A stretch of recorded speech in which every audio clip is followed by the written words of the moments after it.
Paul Kossoff's tone is unmistakable.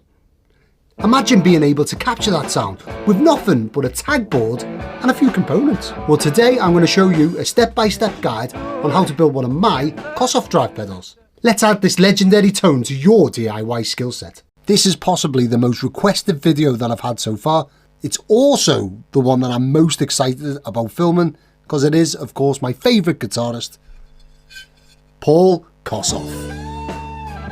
Now, the Kossoff Drive is a JFET overdrive that I kind of cobbled together many years ago, many years ago, when I was trying to go after Paul's tone using an old Les Paul custom from the 90s into various amplifiers with various gear. And I just wanted something that was lower gain but offered that thicker, I hate using tone words, thicker, bluesier, less driven but their sound. Anyway, enough of that. This is the most requested video that I've had so far, so I'm going to film it. And of course, there is no design that I won't happily show you guys. If you can build it yourself for cheaper, using cheaper components, I want to know about it. Tell me in the comments. If you've managed to build a Kossoff Drive after watching this, using cheaper components, it sounds just as good. I need to know. Let me know. I love it. I hope you do. Doesn't mean that it's going to devalue my products because my products are made by me. Completely different. The enclosure is Dakota red with Les Paul gold top over the top. It's the old bronze lacquer that goes green with time over the top of red, and I think it looks cool. This particular pedal is actually serial number 1 from my Kossoff guitar series. For those of you who don't know, I teamed up with Vintage Guitars, who are they're a UK brand, but they build guitars out in China. Now they're doing like a custom shop series, which are nitrocellulose finished, aged in the UK and all of this jazz. And I'm doing 10 Kossoff guitars that come with 10 of my pedals.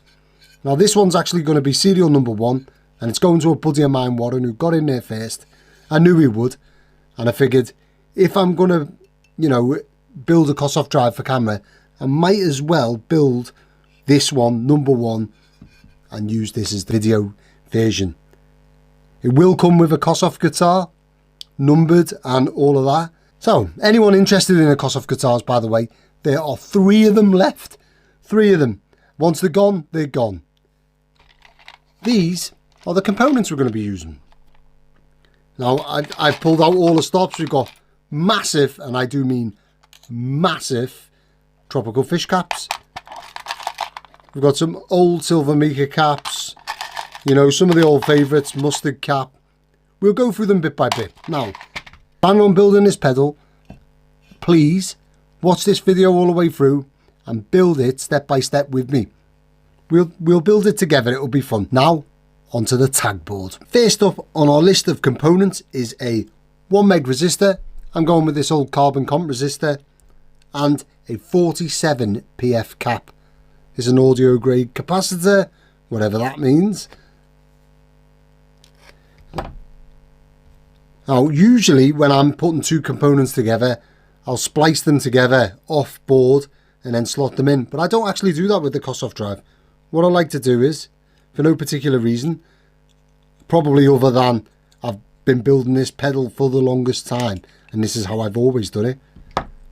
Do you know, I hate that in the Navy. We'll have something that's wrong or something that's not optimal, and people will say, sorry chief, that's just how we've always done it. It drives me insane. But there's me saying that to you. So, I do put them in separately, but I make sure that the resistor goes on the outside. It kind of just sits on the outside edge of that cap there.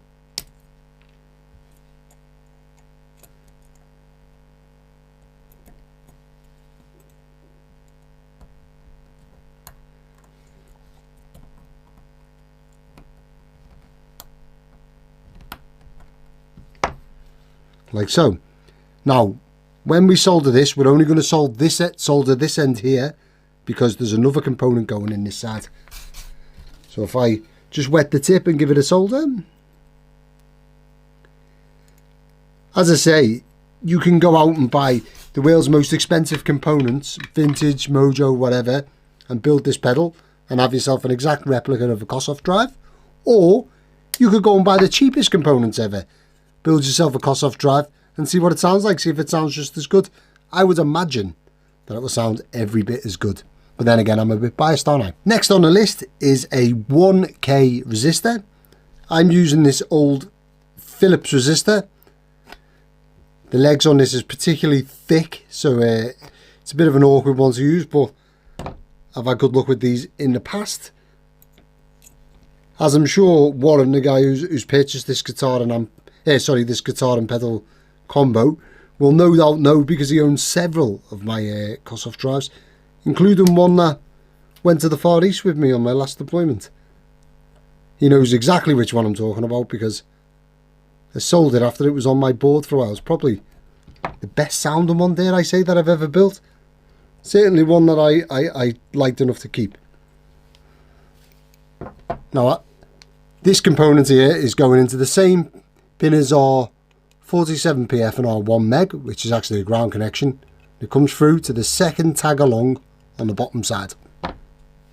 We can actually solder both of these in, because there's no other components going into these slots.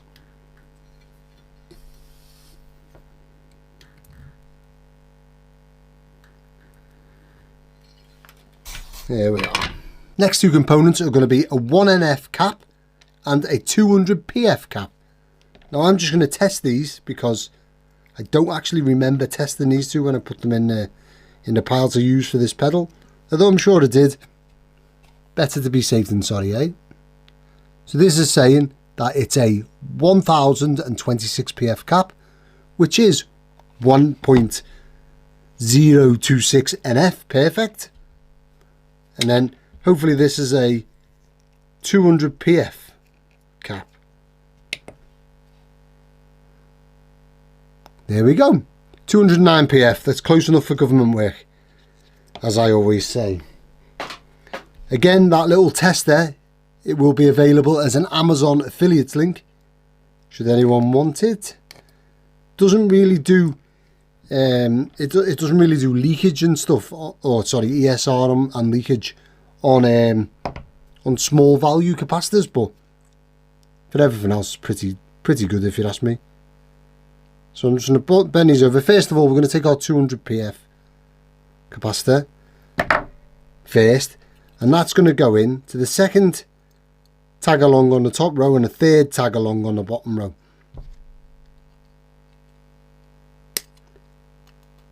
Like so. And we're only going to solder in the one on the bottom row, because there's nothing else going into that pin. So just the bottom row. And I know it's weird that we're not doing the top row first like we normally do, but that will become apparent in a second. It's a bit of a weird layout, this one, because I did it. A bit odd. Right, so now our 1NF cap, being sure that I clean the legs, of course, is going to go into tag 2 on the top row, and then in between tags 2 and 3 on the bottom row. So it's going to lie, I mean, I'll solder it in there and then I'll bend it into shape so then it's floating in between them two tags. Now, you can use, usually I use larger barrel capacitors, something a bit, higher voltage, or just a bigger capacitor in general for this position. But it does kind of get in the way if you're using the big capacitor in this position. So I decided against it for this build. There we go. So that'll just float there, and we'll come back to that later on. Next, we'll have a combination of a 47 UF or microfarad capacitor and another 1K resistor. Okay, so next up we've got our 47 microfarad cap and a 1K resistor. They are going to go in to the third tag along the top and the fourth tag along the bottom. They're both going to go into the same tags, and we're going to solder them in because there's nothing else that goes into these tags. As you'll no doubt have seen, I'm using this ridiculous size 47 microfarad cap, which you don't have to. You can use any size you like. I would advise using something maybe cheaper and smaller. But this cap will not fit between the tags. So how I get round that is, I bend the legs back on themselves as such. Then I take my flat nose pliers to space it out and bend the leg back on itself. And then same again, flat nose pliers as a spacer. And again, flat nose pliers.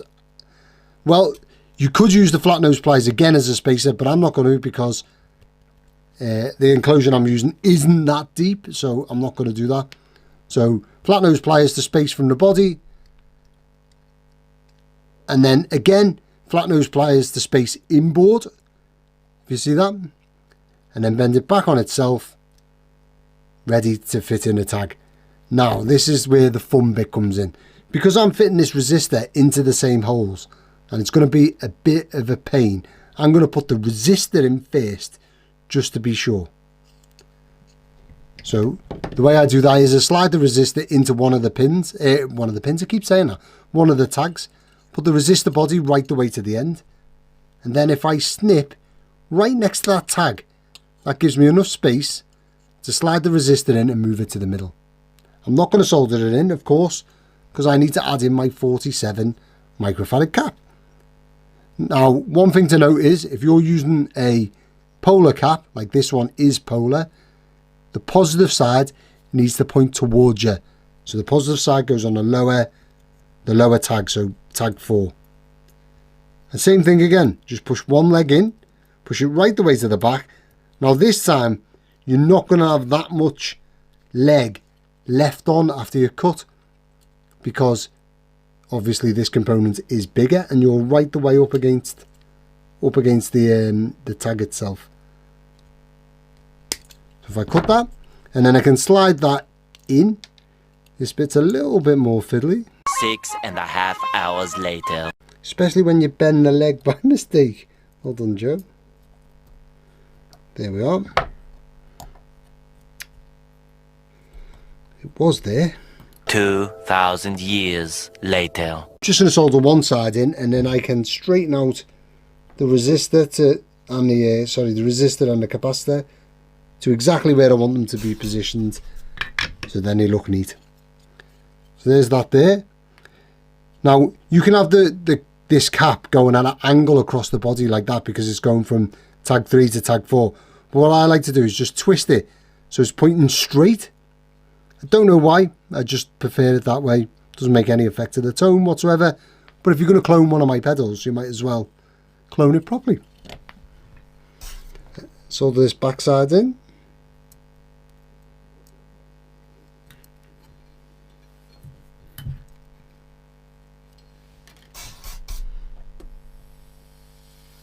I feel like I need a new tip. And soldering iron's feeling a bit sluggish. Actually, one of my buddies who runs Lenson guitars, if anyone's interested in them, has just got an updated version of the Hakko soldering iron. I'm super jealous. Right, there we go. Next component to go in is going to be a 10K and a 22 NF. This is going to be a similar setup to we did before with the floating component. We're going to use our 22 NF as a floating component, so that's going to be going in second.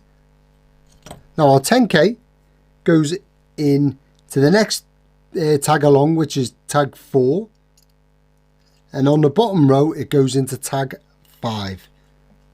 We won't be soldering the bottom row yet because there is another component to go in there, but the top end, in fact both ends, are going to have components going in. So now we're on to our 22 NF cap. I'm going with this tropical fish cap. It's actually an 18 NF cap if I'm being exact, but you can use a 22 NF if you can't find 18. Right, with the bending the legs on this one, I'll do it a little bit differently. The leg that's going to go into the top row, I give more to, so it has a longer top half to the leg as such, and then the leg that's coming the other end I give basically none to, and it folds out that way and creates a kind of step, if that makes sense. That'll become apparent why I do that later on. And it kind of just slots right underneath that cap with this leg sticking out between pins 4 and 5. There. Now coming onto our next component, it's going to be a 100k resistor coming from our 10k resistor in pin 5 and going up to pin 5 on the top row. We're only going to solder this bottom end that meets the 10k resistor. If anyone decides to build this, I'd be really interested to know how you get on. And especially if you're using, well, both really, if you're using vintage and mojo components, and if anyone's going to do it like bargain basement style. I always get it on my videos, someone say, oh, you could build that for cheaper with cheaper components. It sounds just as good. Or you can put it on a PCB. I kind of feel like they're missing the point. Anyway, coming out of the other end of this 100k resistor, coming down this way to the 6th tag along, is going to be our last 1k resistor. Right, there we go. So it goes from pin 5 at the top to pin 6 at the bottom. I'm going to go ahead and solder in both ends of this one now.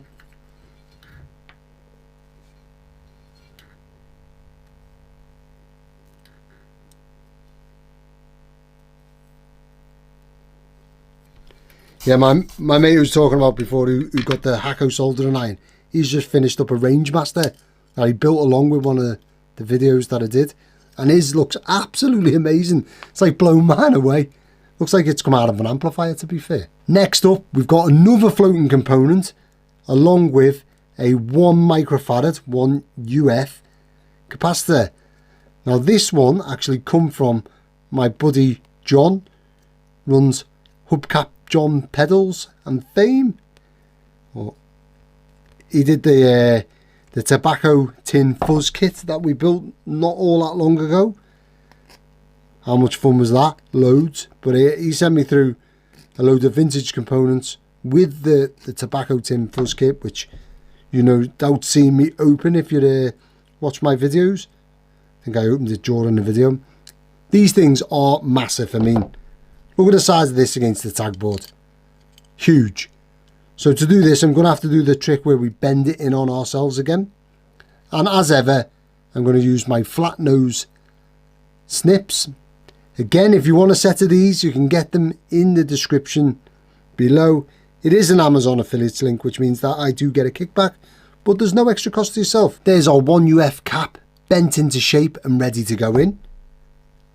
This cap goes from pin or from tag number 6 on the top row down to tag number 7 on the bottom row.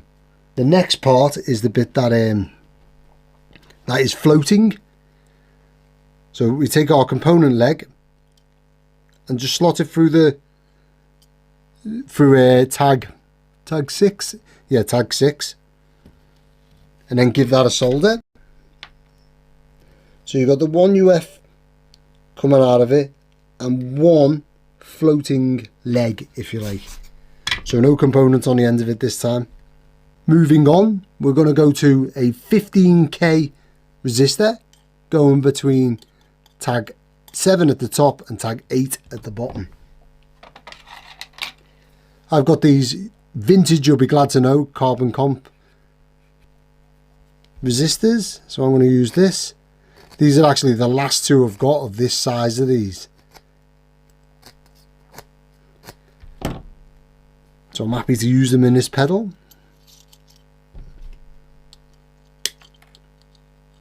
I always get a bit annoyed when I'm down to the last one of something and I haven't got like a replacement stash of them. I mean, I've got more 15k resistors, but not this particular type. I always feel sad like I'm never going to see them again.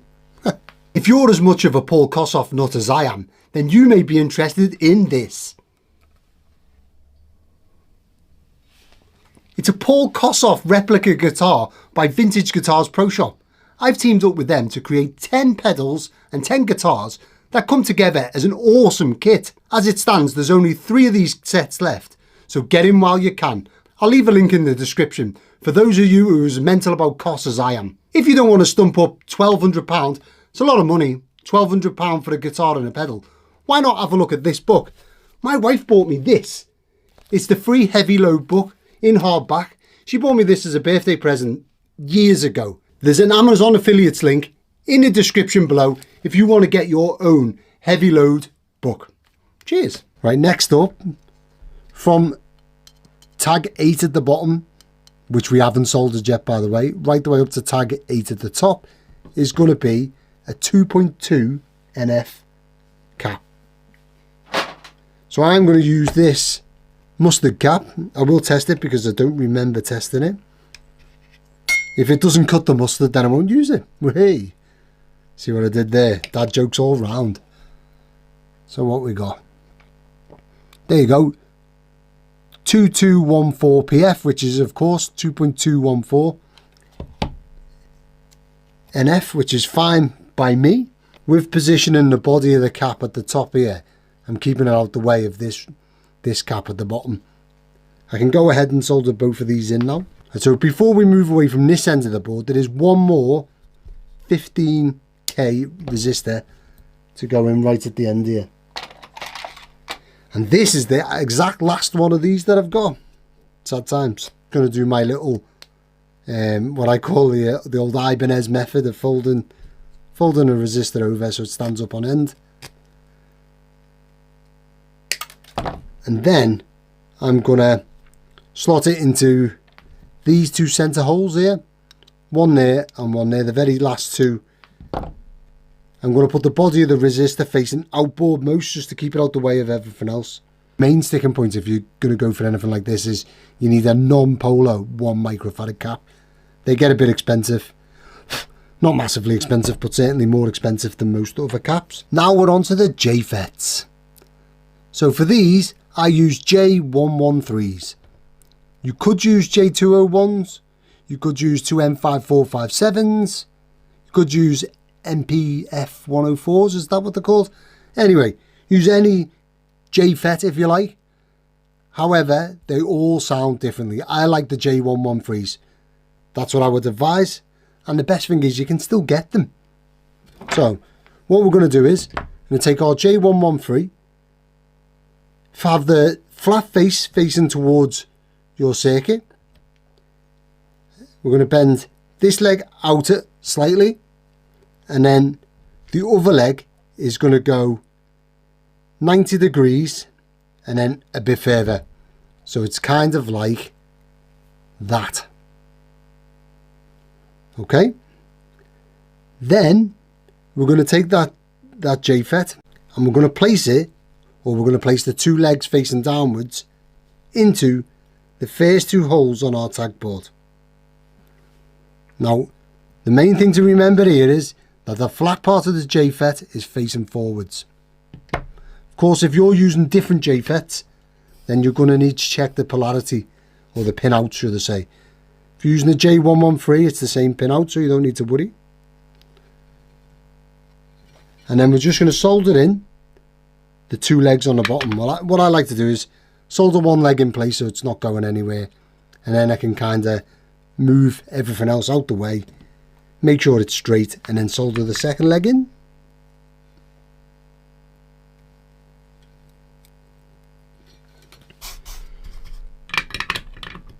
And you may be thinking now, aha, Joe, I see what we're doing with this other component. So, for our part that's sticking up in here, the floating component, that's going to attach to our JFET leg. If it's floating up enough and you've bent this in the right direction, they probably are going to meet together anyway. And then we can just give them a little solder.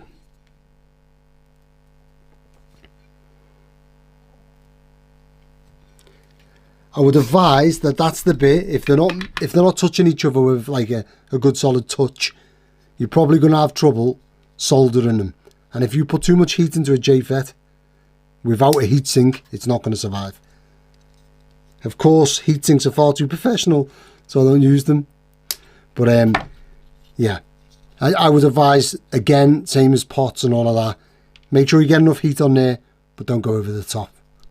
It's easy to say that, but it's all about practice. Next JFET, again, same thing. So the next two holes along are going to have JFET number 2. Again, at this point, I like to just make sure that they're about the same height from each other, which is why I don't cut the legs, because then you don't have to measure the height.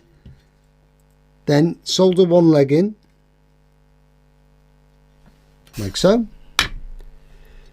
Once one's soldered in, you can then adjust it so then it's straight. You can manipulate your 22NF cap leg that's floating in the wind at the minute. You can manipulate that so then it's touching each other. Quick, make sure it's in line in all planes, there or thereabouts.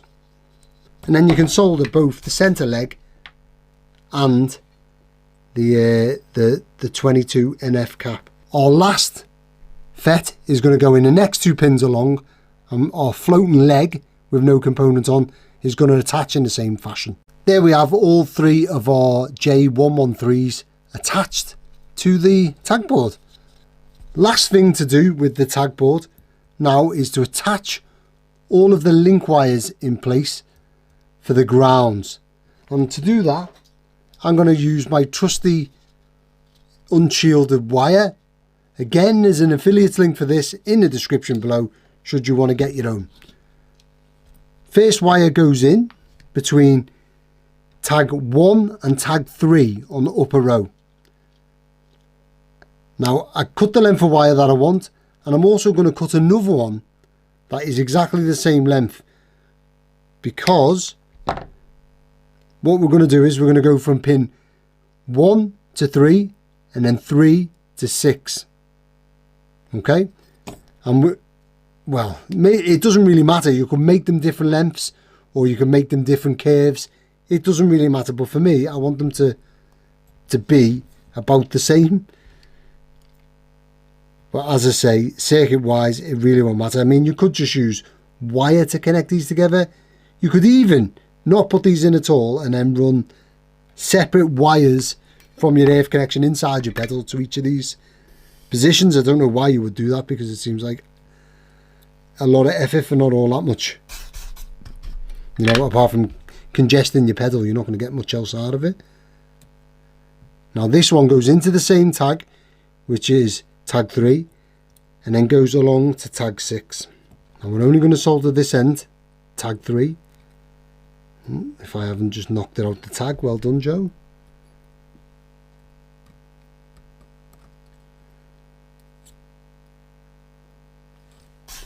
And the reason being is because the last wire that goes in is going from tag 6 to tag 8. So this is a bit longer. I like to measure that one out separately. I know other builders, now I'd love to hear what you guys who make pedals, I know quite a few of you do make pedals, what you guys do. If you're building the same pedal over and over again, for example the same board, do you have like some sort of measuring tool to measure out your wire so they're all the same length every time you do it? I know see people cutting mass amounts of wire to it like in one go, rather than doing each individual wire singularly like I do. It'd be interesting to know what everyone else does. For me, it's part of the fun. I mean, I know that's ridiculous because I'm meant to be running a business, but the main reason I do it is because I love it. And then we can solder both ends of this in now.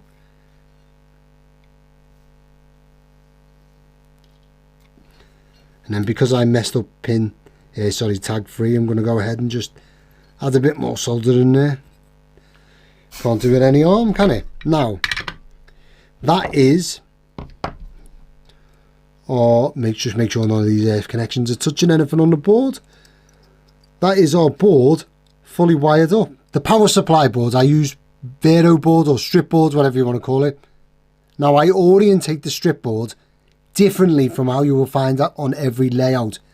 I put the solder tags or the solder rows coming down in columns, and you want to have 9 columns going across. So 1, 2, 3, 4, 5, 6, 7, 9.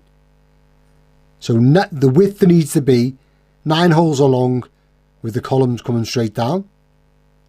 As far as how many holes you need, I've put a few extra in, and I normally do put a few extra in. So I've got 1, 2, 3, 4, 5, 6, 7, 8. You could probably get away with less.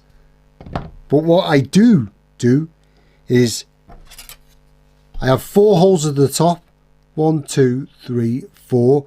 And then the 5th hole, I break the copper strip at every point here. Now, sometimes I'll do this with a Stanley blade, like when I normally break the holes. But for this application, I do find that you can just use a hacksaw. Every bit is good. It doesn't really matter. Now, our top half is going to be where our power wires come out of. What you've got to think of is, with this, I'm trying to build both the power filter, like I have shown countless times on my pedal videos, along with a bias supply for each transistor or for each JFET. So first things first, we have 10k trim pots, and they're just going to sit along the top. And of course I've done this just a little bit. I've sewn just a little bit too close to the terminals, not that that matters, but okay, so I'm just going to attach them in like so, and I'll put them all in before soldering. And as you can see, the reason why I wanted the copper strips to go vertical is because it means that the legs of these pots are now not connected. If went in a traditional manner, 2 of the pots would be connected. The two outside legs, so not the wiper, the 2 outside legs would be connected together, and then the pot wouldn't work. So that's why you have to go vertical. And let me tell you the amount of times that I've cut the strip board to size and then realised at the last second that I've gone horizontal instead of vertical with the copper strips.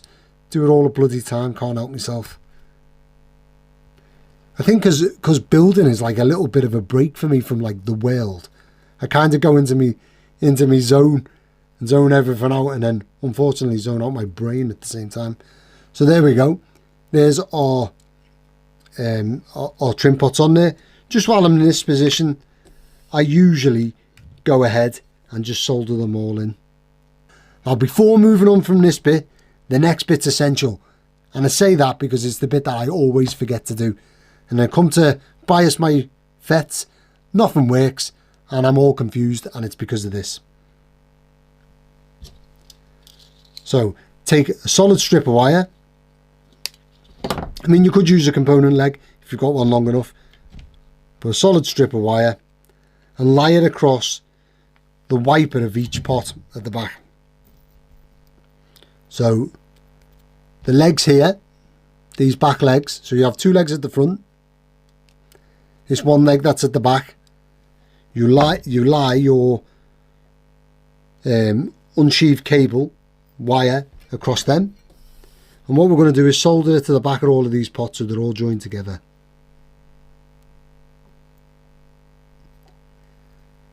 If I go to set to work a Kossoff Drive and bias it and what have you, and then sound sample, if it doesn't work straight away, this is the first thing I check, because I always forget this. I was convinced I was going to forget it on this video actually.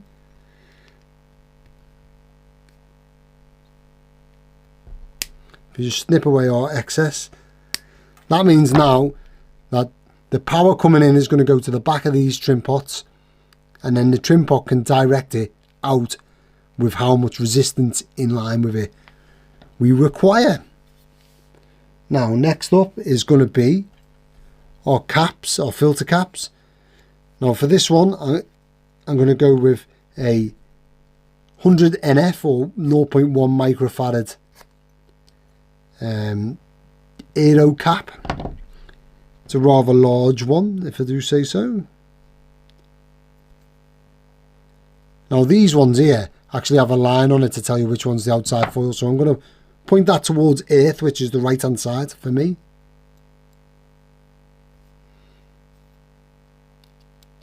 Let's see, and that slots in the 2 outermost holes. I mean, you could run it anywhere you like as long as it connects to live and earth, as it were. Now our earth or our negative side is going to be on the right hand side. So when we come to our next cap, which is a 47 microfarad cap, you could use 200 microfarad or 100 microfarad, but today I'm just going to use a 47. The more filtering you put in, the quieter your pedal is going to be, basically. But there's like a law of diminishing returns, whereas, you know, if you put like 5,000 microfarads, you're not going to get more filtering. That's obviously exaggerated. And then on the bottom, I'm just going to run the legs right the way to the end on both of these. Now, with the positive side, which is the side on the left-hand side, I want this leg, make sure I've got it on camera, I want this leg to be turned up on itself, so it's going towards the pot. And then I want it turned again, so it connects the center wiper with the one of the outside legs. So I'm running it in this fashion here. So it comes out here, up, touches this column here, which is attached to this leg, and then also touches the next column along, which is attached to our wiper. And that is basically going to connect our power supply to the pots themselves, so they can then supply it on. You don't want to mess this bit up, because once you fit it in a pedal, it's kind of underneath everything and it's a pain to get to. So we just solder in our caps both ends.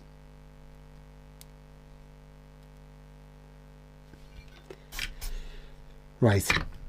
What we also need to do is solder in our filter cap to this end column, if you like, on both sides, because this side's going to be the earth, or the negative. I always get told off for calling it earth.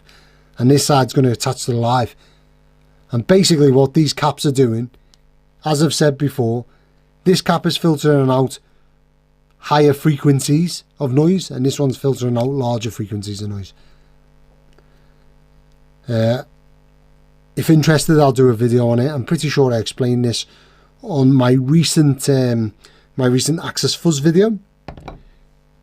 Right, so I'm going to go ahead and just solder in the electrolytic cap to each end column.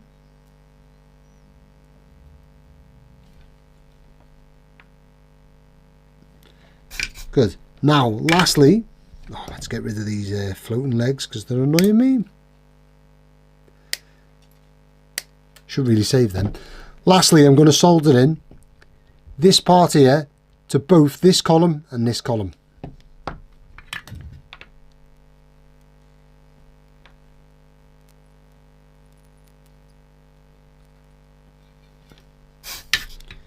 So you get something like that. Not pretty, but it works. So them two are joined together. Now for our live side, I'm going to take I've got a 390 ohm resistor. You could possibly get away with 1k, up to 1k I would think. But to be on the safe side, you know, you don't need to go that high. I'm going to make a loop at the end and snip it off. This is where we're going to attach our live from our socket to, and then I'm just going to put this through the live side of the board. Hold it in.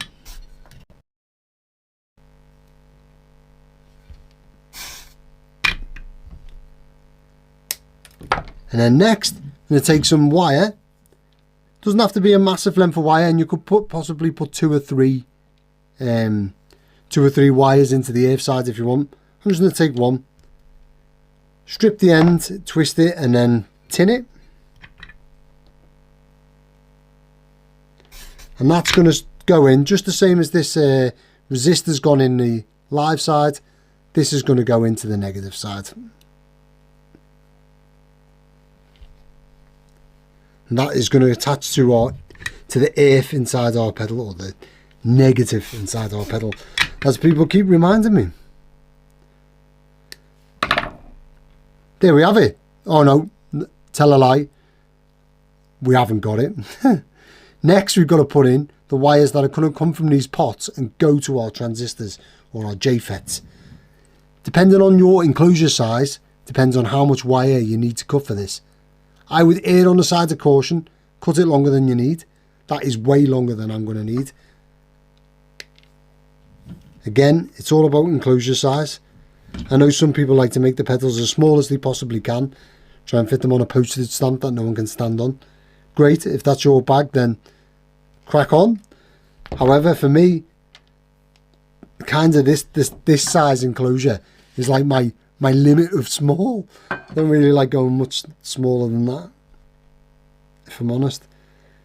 Don't like the thought of limiting the size of the components. Really bugs me. No doubt I'll have some people comment on this and tell me that I could make this pedal smaller or what have you, or use less. I had one guy telling me that I could that it would be worth making a smaller circuit on Tagboard but not a larger circuit. Like, okay, whatever. Right, to attach these wires in, they're going to go to the leg of your trim pot that isn't joined together. Oh, I haven't tidied that up very well, have I? Well done. So for me, it's the leg, if I'm not dropping it, for me, it's the leg furthest away from the live. And that's going to be the same for all of them.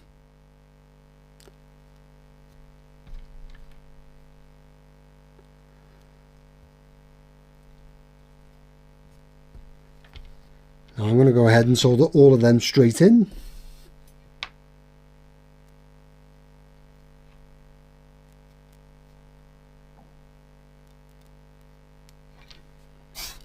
Of course, if you're using different transistors to say a J201 or if you're using something like that, you might want to go for a slightly larger trim pot. I don't really use them, any of the transistors, but some of them may need more or less voltage. Again, really depends on the JFET that you use. So there we have it. We've got our two boards. We've got our Tagboard and our power supply board. Next step is to put all of the components, put all of the hardware on the enclosure. As ever, I'm going to be using my gold pin 3-pole double throw switch because I like them. I've moved over to these larger 9-volt power jacks, 2.1mm supply, same as a regular Boss pedal and such. I did go to these smaller ones for a little bit, but I started getting failures, so I've sacked them off. I'm going to be using our skeleton jacks, same as the old Switchcraft ones. I like these too.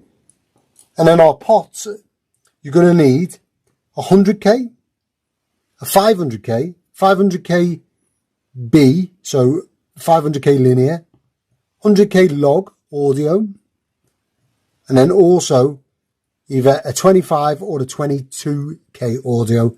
For this one, I've got a 22k audio. There's all of our sockets now in place. Next step is to figure out where our circuit's going to sit and where our power board's going to sit. So for me, there's a couple of ways. First of all, is the circuit going to fit in there? Yes, it will. There's a couple of ways you can think about it. If we have it like this, it looks nice. It's straight, it's in the center. Great. However, I want to run lots of wires down the side here. So for me, what I do is I move the circuit over to that left-hand side. It's no longer center, fair enough, but it gives me all this space down the side here to run my wiring loom. And I can just have one wiring loom. Our power board then slots in next to the 3-pole double throw switch. So it kind of comes in line with the end of this. So we kind of have like a straight line going on, which makes me happy. And then our power lines, or our power cables, haven't got all that far to go before they get to the JFETs. So that's the way I'm going to mount them. I'm going to mount them in the usual way with some of my JB Weld steel reinforced epoxy. Everyone knows that it's useless, but I love it. There's all of our boards now in place. We're ready to go. I'm going to go ahead and start wiring in this first, just to get rid of these wires as ever, so then I've got a bit of space to work. There we have all three of our JFET power supplies wired in. Next is going to be this earth cable or negative. A few choices here. You can run it round to your negative connection on your 3-pole double throw switch, or you can run it round to these connections here. I'm going to run this round the back here to the center forward pin here, and then I'm going to run another wire coming out the back of that round and then going into one of the earth connections, which are joined together by our solid core wire on the back here. And then I'm going to run from here round to our earth pin on our 9-volt jack, and also through to the earth on both of our input and output sockets, and also pin 1 on the volume. Next connection on this bottom row is going to be the very first tag on the left hand side, the bottom of our 47 PF and 1 cap and 1 meg resistor. That's our input to our circuit, so that's going to go to this pin here on the 3-pole double throw switch. Next we're going to move to the top row here, and first thing on the top row, second tag along, is going to go to gain 3. So because I've got these PCB lugs on my gain pot, what I'm going to do is I'm going to wire that side in first. So I'll strip my wire and then give it a tin, and then as ever when I'm joining two components together, I'm going to make a little hook that wire on. Ooh, if I can ever get it on, well done Joe. And then give it a little pinch with my Nip-X snips, so you get a reasonable mechanical connection, and then just solder that in. The last connection coming off the board is the second to last pin on the end, so 7th tag along from the left. This is going to go to both tone 2, which is the center lug of our center pot, and volume 3. So it's both our output and our tone control. And what I'm going to do is I'm going to put 2 wires together, because obviously one going to each pot, strip them both, and then while I've got hold of them still, I can twist them together, and I know that the insulation is going to be exactly the same depth because I'm holding them there. Tin the end of it, and then this is going to go into our tag on our tag board.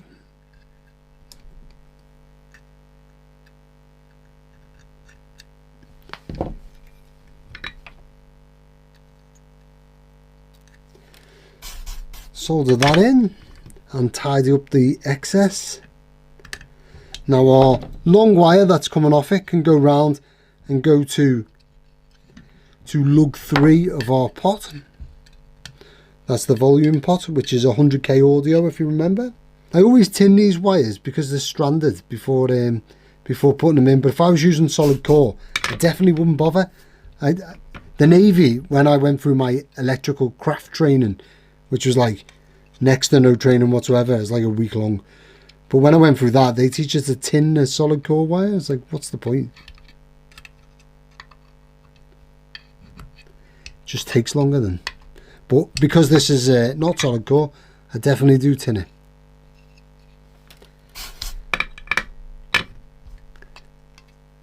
And then this wire here is just simply going to go across to the center lug of our tone pot, which isn't very long. I mean, you could even use a component leg for this bit, which I have done in the past. Everyone knows I love using a good component leg, waste not, want not, and all of that. To wire up is going to be our input jack and output jack. So for our input jack, the lug down here is going to come right the way round. I'm probably going to follow this route here, right the way round, and then up and into the left hand center lug on our 3-pole double throw switch. And then the output jack on the right hand side, this lug here, I'm going to follow the same route right the way round, come to the center pin on the right hand side of our 3-pole double throw switch. Now that our input and outputs are wired up, next we're going to go from pin 2 of our volume pot round this wiring route here and through to this pin here, which is the front right hand side of our 3-pole double throw switch, and let that out from the circuit. And that's wired in. Next is going to be our little loop around the back 2 pins of our 3-pole double throw switch that I usually forget. And that is, of course, to pass our bypass signal through. Now I'm just going to wire up our live, which is going to go from here. I'm going to join both pins together just the way I do it, round this wiring loom and to this resistor, but it's also going to go to the live of our LED. And now, just to finish off our 3-pole double throw switch, we're going to add in our current limiting resistor for our LED. This is a 1.3k. It's a little bit on a low value side for me, but I do like to normally go up to above 5. But this thing just looks so damn cool, can't say no. And there we are. There's 2 other things to do. Now, I do forget these sometimes. First of all, there's a 2.2k resistor that goes from the gain pot lug 1 to ground, so this pin here to ground. Now, you could just attach this straight to ground, but then when the gain is at 0, you get literally no sound whatsoever. So that kind of like a volume pot. So not keen on that, so I add in this. It's a 2.2k resistor. I'm simply gonna go straight to the air flinks that we had, to the wire that we added in all that time ago when we first built our tagboard. That means now when we put our gain pot right the way down to the bottom, there will still be sound coming through because we still got that resistance to earth. And then next is our tone cap. So you could increase the value of this and make the pedal darker if you wanted, or decrease it and it would basically do nothing and make it bright. Or you could, sometimes I've put them on a switch before and lifted out the volume pot, the tone pot and the tone cap, and that would make the pedal much brighter and more present. And it is also what Mr. Dumble used to do as like a little boost. He'd remove the tone stack. And that is our pedal fully wired up. I'm going to go ahead and add some cable ties, and then we'll get ready to set the bias. Okay, so there's 2 ways we can dial this in. The first way is the way that the internet shows us to do it, and that is via voltage. So we turn our multimeter to volts, put our negative pin or black pin to earth, which in my case is the enclosure. And now we can measure here to make sure we're getting voltage into the pedal, which is 9 volts coming in. Ooh, I almost shorted that out then. Well done, Joe. And then we can see here each one of our transistors, or our JFETs, I keep saying transistors, what voltage is biased to. This one's biased to 4.1 volts. Now for me, a J113, I try and dial them into 2.2 volts to start off with. And I know a JFET, a lot of circuits will tell you to bias a JFET to 4.5 volts. Now this is great if you're Josh Scott and you're using, or even someone like Brian Wampler, big company, you're using the same components for every pedal, and you've got a good supply of JFETs and everything's the same.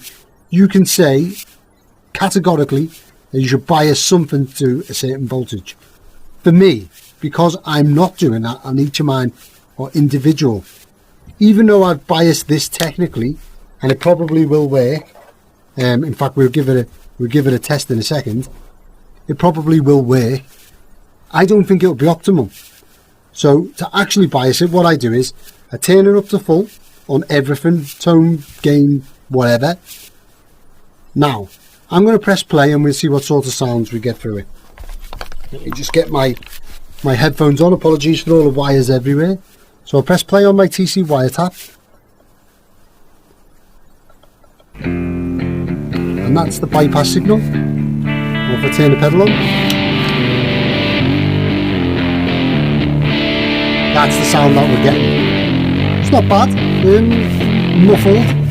Now what I'm going to do is turn the pedal on, and then I'm going to use my audio probe, which is this. Now if you don't know what an audio probe is, I highly suggest that you watch my Give Your Pedal a Good Probing video, where I not only teach you how to use one of these things, I also teach you how to make one. This is just DIY made, and it's a great way of fault finding pedals, but it's also a great way of dialing in your transistors, JFETs, even, you know, like fuzz faces, stuff like that. So if I unplug my normal signal from my pedal, and I plug it in my audio probe into the same channel of my Fender Showman, get in, this little connection here goes to earth or ground there. Now wherever I touch on the circuit with this audio probe, it's going to amplify that point of the circuit. So if I press play and touch the input, oh no, that's the output, my mistake, input, pedals upside down in it. Right, now we can see that we're getting a signal from it. Now if I come round here to where the live connection touches our first JFET, I'm actually getting the exact signal of that JFET through. So what I can now do is I can listen to this using my audio probe and turn this trim pot and dial this specific JFET, which is Q1, into the exact sound that I want at that point of the circuit. So if I do that now, for this JFET, I try and set it a bit clearer because it's the first stage, you don't need to go over the top. I'll give you like a full spectrum of it.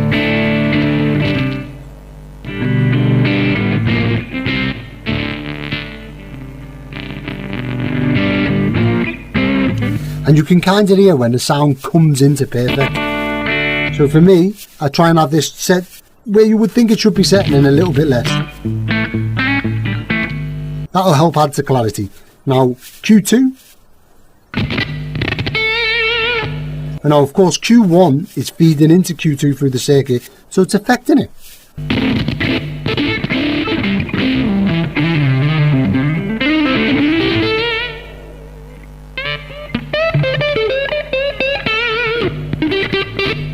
I find it probably easier to have a signal that's like really going for it, like this.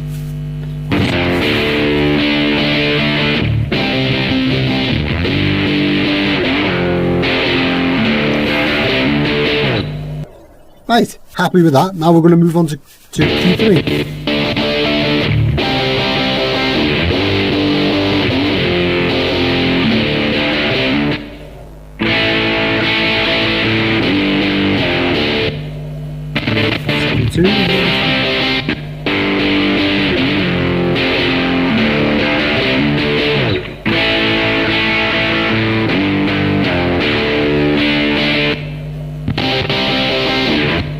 Now let's not forget that's absolutely flat out. So what I'm going to do is turn it over, and I'm going to turn the gain, which is this one here, all the way down and then up a quarter of a turn. Should have probably put the pots on for this, and then we can figure it out. Now this is going to be as if I really want a clean boost with the volume boosted and the tone boosted. And then I'm going to go through and do the same thing again.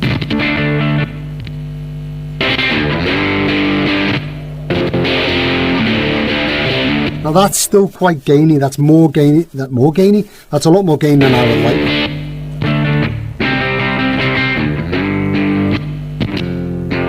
So that's the original signal. And that's our Q1.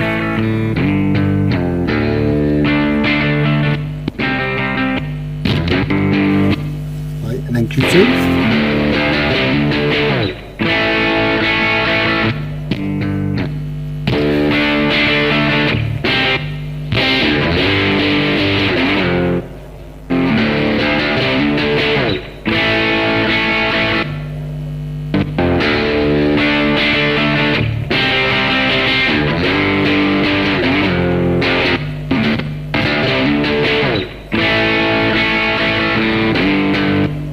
Let's check it on full gain.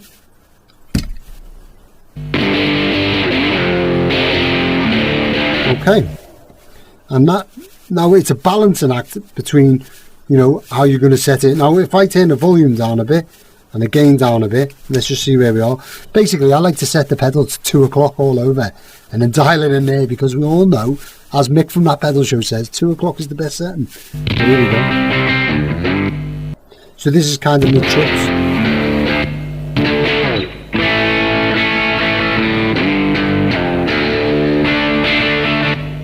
Now I'm going to go ahead and plug the pedal in. Are you planning to build your own Kossoff Drive pedal? Share your thoughts in the comments and let's keep Paul's legacy alive through great music and DIY creativity. Now onto the sound sample. Please be sure to let me know what you think of the tone. A, how the vintage Kossoff guitar sounds, and B, how the Kossoff Drive reacts to your playing.